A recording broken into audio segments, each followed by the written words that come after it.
Okay everyone, I have now had a bit over 48 hours with this crazy new Sigma camera, and it's been a bit of a roller coaster for me so far. Myself and the other journalists visiting Tokyo have been trying to get our heads around this thing. Now, although it's certainly a very polarizing camera, I'm going to stick my head out of the parapet and give you some of my thoughts, because whether you like the idea of it or hate it, this is actually one of the most interesting and original cameras to hit the market for a few years, and I'd like to tell you a bit about my journey with it, because now that I finally understand this thing, I'm starting to love it, and not just because of its gorgeous feel and design. Obviously, as everyone else has said, it's easy to find things not to like about this camera. My biggest issue is probably that there's no EVF, so that can make it tricky to shoot with on a sunny day. Oh, and no tilting screen, of course, what a shame. Another annoyance is the lack of a flash hot shoe. I really like the option of using flash. I wish there was a strap hole on the left side of the camera as well as the right, for when I want to wear it around my neck. Although there are ways around that. You could attach something to the bottom there to the tripod mount. I don't love the lack of in-body image stabilization, of course, because that is a luxury I'm well used to by now, but in all fairness, for a camera this slim and at this sort of price, you can't really expect it. Oh, and one last thing, the continuous autofocus when shooting in video mode does a little hunting, which always bothers me. Better to shoot video in single shot or manual focus mode. Anyway, that's what I don't like so far. Here are a few issues that I don't mind. The internal storage instead of a memory card slot. I find that quite a nice and elegant solution, although obviously it'll be unsuitable for photographers in critical situations where a backup of your data is required. Annoyingly as well, there's no wireless connectivity, so that will put some people off, although what I've heard from other users so far is that you can plug it directly in to your phone using the USB-C port and download pictures that way. I don't mind the way the camera handles. Some other journalists have been complaining that it didn't feel comfortable in their hands, but it's just fine for me, especially with the little thumb rest there, despite the camera's rather hard edges. The camera's battery life easily covers over 300 shots, plus a bit of video, so to me that's absolutely fine. You might want to carry an extra spare battery around with you wherever you're going. Yeah, but the batteries are proprietary obviously, so you'll need to purchase one of those from Sigma. Okay, well, anyone reading the camera's spec sheet could tell you all that stuff. What is it that I've found makes this camera something really special to handle?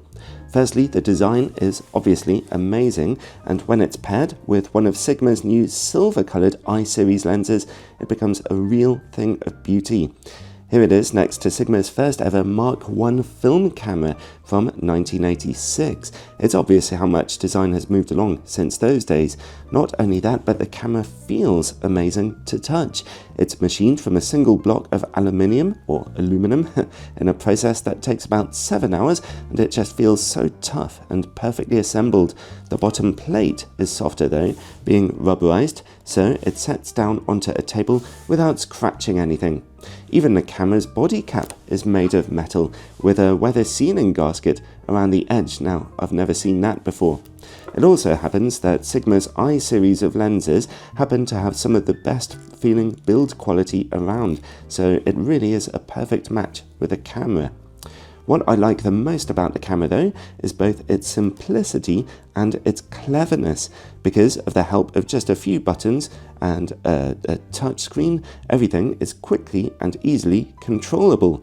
But it's not like the conventional cameras we're all used to.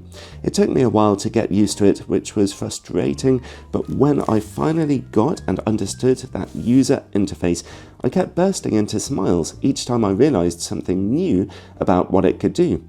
The camera's power button is on the bottom. Hold it down to turn the camera on or off, or tap it just once to turn the camera into sleep mode, where the remaining battery power is shown in the baby display. You mostly control the camera just with your thumb and the control wheel, with the help of the little baby LED right above it, of course. For example, here is the shooting mode option. 1 means single shot. Here we change to continuous shooting mode, up to 8 frames per second, to exposure bracketing, to focus bracketing, to interval shooting. If I turn the dial all the way to the left, then we go back through them, reaching video shooting mode at the end. That was easy. Let's say you want to see more detailed options then. Well, simply press the center button to open a quick menu on the screen, and then press it again to reach your sub options. Here we can choose the video shooting mode and so on. Well, anyway, let's go back to single shot mode, and yes, there we go, and look at some different options. Press right to get to the RAW and JPEG selector. Oh yeah, here we are, DNG plus JPEG, JPEG, DNG. Turn right again to get to the aspect ratio selection, and here you can see I'm just choosing any aspect ratio I like.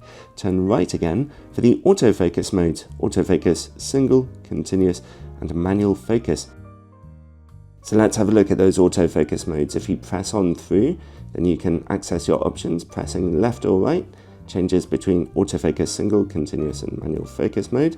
Pressing up and down, as it shows you there, lets you choose between area autofocus or one point autofocus, and you change that point around simply by touching the screen. When we're back into shooting mode, I'll keep it to area autofocus. And if you press the buttons up here, you get subject detection options, and the subject detection on this camera is very good, much better than the FP. Here we go, we have auto plus manual focus, so when you turn the camera's focus ring, you can have full-time manual adjustments. And here we go, this is a handy option as well, autofocus single shot auto review. So let's see, I'll set that to 2 seconds, and if you, there we go, so it gives you a little review on what you've focused on to make sure you're nice and sharp. I'll turn that off though, but yeah, that is quite a handy little option. And what's this? Oh yes, focus peaking options as well. So the principle is always that if you want to go into more depth on whatever option you've chosen on the little screen, well, just press through, press the middle button, and you've got all your extra options. So that's really neat. All right, let's press right and see what's next. Oh yeah, white balance. So if we want to just change the white balance right away, just turn the dial. Nice and simple. And of course, if you want more white balance options, just press the button. There we go, we have options for fine adjustment and capturing white balance as well. You've got all the options you could need. A little white balance lock button up there as well. All right, let's move on. What have we got? Shutter speed. So can you see this is grayed out a little bit? And that means the shutter speed is in automatic mode. So yeah, just click through, and here we are in the quick menu. So if I just select shutter speed, there we go, it's on auto, and change it to manual and change whatever shutter speed I want. Very, very handy. Yeah, very intuitive. And yeah, if you select any of these exposure menus from the quick menu, it takes you down to the same exposure screen. One thing that would have been handy, something the journalist Andy Westlake pointed out, and one or two others, is that it doesn't tell you very clearly if you're in auto shutter speed or auto aperture, whatever it is mode. It just grays that out, so you have to get used to that. Let's keep it on auto for now. Alright, here we go, aperture. As you can see, that's grayed out. So I'm controlling the aperture right now using this ring. So that works very nicely using the aperture control ring on the I-series lenses in conjunction with the camera. Turn right, here we are, exposure compensation.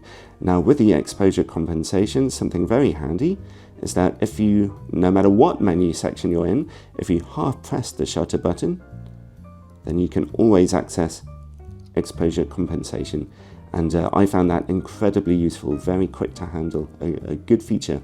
Here we are with ISO. All right, let's have a look at the auto ISO options. There you go, you have more ISO options up there. Quite a few options to play around with, more than you might think, even though when you're just in shooting mode, it's very simple. All right, here we are with Sigma's interesting color modes. I've been really enjoying the teal and orange. Here we are, teal and orange. I'll be showing you some sample pictures while I'm doing this. Teal and orange, back to standard, rich, calm, and yeah, all kinds of fantastic shooting modes, including mono. If you want to shoot in mono, there we go, we get all kinds of extra options about contrast if you click through. black and white. Oh yeah, there we go. So if you're shooting in mono, then if you click through, you get options for sepia or different color tones. And also, if you're shooting in mono, let's go back, and you go to the normal white balance section. Normally this area is for white balance, and if you press that, then you can get the different filter effects for black and white. So that's quite handy to know as well, if you enjoy shooting black and white with a filter effect on. But right now, I'm going to go back to the color shooting mode. I don't want mono. Take that back to standard, nice and simple. All right, what's next? Oh yeah, there we go. Actually, I think I've gone through all the quick menu items. If you press, as usual, there's the quick menu itself. You can press up or down. And strangely, if you're back in shooting mode, then pressing up or down takes you to the up or down option in the quick menu, even though you can't see the quick menu. That doesn't work so well. So we go up or down, DNG or aperture, DNG or aperture, up or down. So yeah, that's an oddity. I'm not sure about that. But in every other way, simply pressing left or right on here to choose the option you want to change, and then quickly changing it around is really quick and a very simple way of shooting, which is very enjoyable. What if you want even more options though? Well, here's the options button. Let's press that in, and we get some shooting information and grid line options, as well as the electronic level, some monitor settings and sound settings. So some more basic information, shooting information. And if you want the deepest level of menus, just go down to system, and here we go. We've got some extra kind of system settings here as well. And at any time, to get back to shooting down mode, just half press the shutter button. Dead simple. And these buttons here are haptic as well. They do actually press in just a tiny bit, but they're haptic as well, so you can control them just by putting your finger over them. A really neat feature is that if you just rest your finger over the play button, you get the last picture taken. And that's all you can see. You can just see it quickly, but that's quite neat if you just want a quick review, and obviously press it in to see what's going on a bit more. And with the menu button, if you just hold your finger on there, you get a little display coming on top to tell you the battery life and how many pictures you have left. So yeah, again, very neat, very handy. I like it. Here's a little bit more about the play menu. The good news is that you can very easily swipe or zoom in, and or press left or right to review your pictures very quickly. This is a very quick camera compared to the FPL that I tested. It's nice and quick, but then again, it's only got 24 megapixel images for you to see.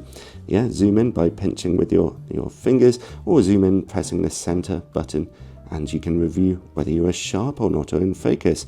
Here's something else really neat. Press up to gradually bring up picture information about the image. Up and down. I really like that. It's really neat.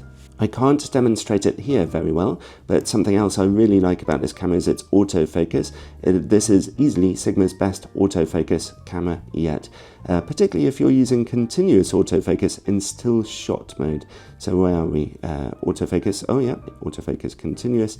Here we go. This is with the broad autofocus point, and it continually focuses very well when you half press down the shutter button. If you are shooting in, there we go, single point mode, then you can very easily just press your subject and it'll recognize a subject, and it will stay in focus no matter what you do, just like on other camera systems, but it's working very, very well. The autofocus on this camera is way better than Sigma's previous offerings. Overall, my key takeaway thought is that this is a camera that grows on you quite quickly at first, because it's so unlike previous cameras I've ever tested. It was frustrating, took me a little while to get used to, but that rear control dial and the touchscreen and the haptic buttons all combine to make it a really immersive experience to shoot with. Just getting out on the streets of Tokyo, it works nicely, and with such functional autofocus, I'm really pleased with how the Sigma BF is working. I'll have a full review out soon where I'll look at video quality, picture quality. It's not a great camera for video, that's for sure, but the still image quality is looking absolutely fine so far. Anyway, when I'm back to Blighty, a full review will be on its way, as well as reviews of Sigma's newest lenses. Take care everyone, and ciao for now.